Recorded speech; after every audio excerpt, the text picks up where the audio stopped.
for the first time in what feels like forever, prices are down, listings are flooding the market, and there's zero competition. No multiple offers, no bidding wars, just quiet open houses and motivated sellers. But of course, if you open the news, it's straight up chaos. One article says the market's in free fall and you should just rent forever, and the next says if you don't buy now, you'll be living in a bunk bed in someone's furnace room. So, what should I do? So yes, I am a realtor, but I don't want to make this a buy now speech. To be honest, buying now comes with a lot of risks and it's super confusing. So what we're gonna do, I'm gonna show you a condo, I'm gonna tell you exactly what the market's doing right now, and from there, you will find out, should you buy now or should you wait?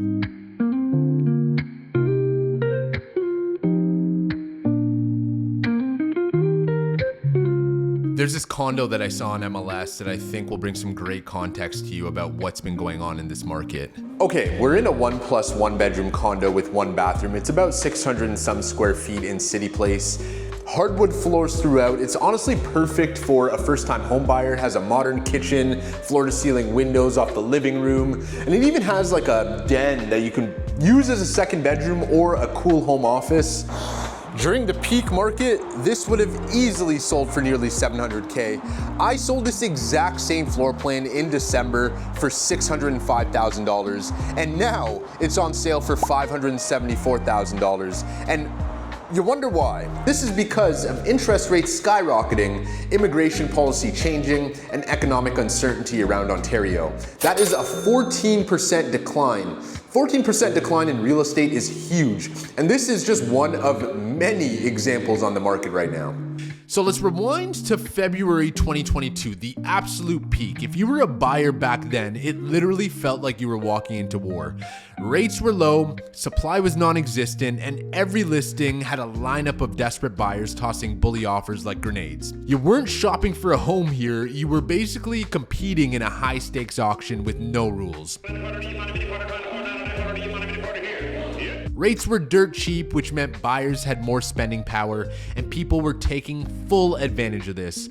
First-time buyers, second-time buyers, investors, pre-con buyers, the whole bit. So, these dynamics created a crazy market. It was risky business. The thing about that market is you need to move fast and you need to have a lot of capital ready to deploy.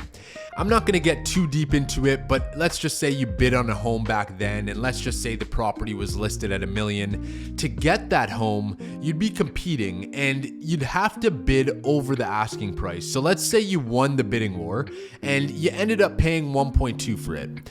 The good thing about buying in that market is rates were super low, so monthly payments were cheaper than now, and also sentiment was positive, so it was less of a mental hurdle than now. For an example, remember that condo we went to earlier? It was bought in 2022 and the sellers probably had like a near zero rate. So let's just say they put 20% down with a 5-year fixed at 1.5% rate. They had about a $2,200 a month mortgage payment.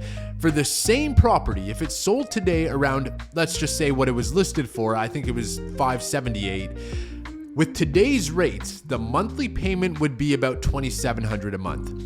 So pros and cons are people who bought back at the peak with a high price, they have a lower monthly payment than people buying today at a cheaper price, especially if they picked a 5-year fixed, and that's only temporarily. So what does buying in today's market look like? Well, buying in today's market, to be honest, it could be amazing, especially if you have a 5-year time horizon, or it could be just okay. It really depends on what tomorrow's market brings, but rates are much lower now than what they were in 2023 and 24, so you almost get the best of both worlds because you'd be securing a lower rate buying today and a cheaper price at the same time. Plus, if rates drop even further as expected and demand starts to pick up, which is inevitable, then congrats, you timed it like a legend. But let's say prices stay flat for a bit, or maybe even they dip a bit more, well, you're still in a good spot because honestly, you actually bought something and you're in the market, you're building equity, and you don't have a landlord telling you what to do or increasing rent payments on you. But here's the thing. No one gets a crystal ball. What you can control is your own timing, not the markets. And right now, as a buyer, you have leverage, less competition, more selection, sellers who are actually negotiable, and that alone puts you in a stronger position than what we've seen in years. But still, I get it. Things feel very uneasy right now in the economy, and most people wait until things get better to buy. So let's talk about tomorrow's market and what that'll look like.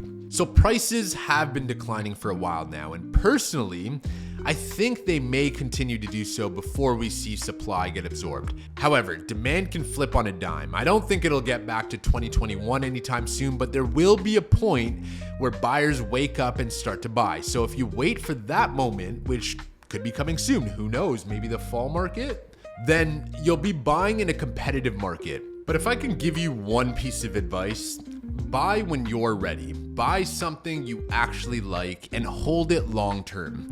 When I bought my first condo in 2015, the Toronto market already felt insane. I remember thinking, this has to be the peak. I figured prices would drop or maybe just flatten out. They didn't. I held that condo for 7 years, I built a ton of equity, and sold it for a strong profit. It ended up being one of the best financial decisions I ever made. So take all of this with a grain of salt. Trust your gut. If you buy smart and hold long enough, real estate tends to work out. Thanks so much for watching. Let me know in the comments what you think is going to happen with the market. And I appreciate it. If you need any real estate help, feel free to reach out. Take care.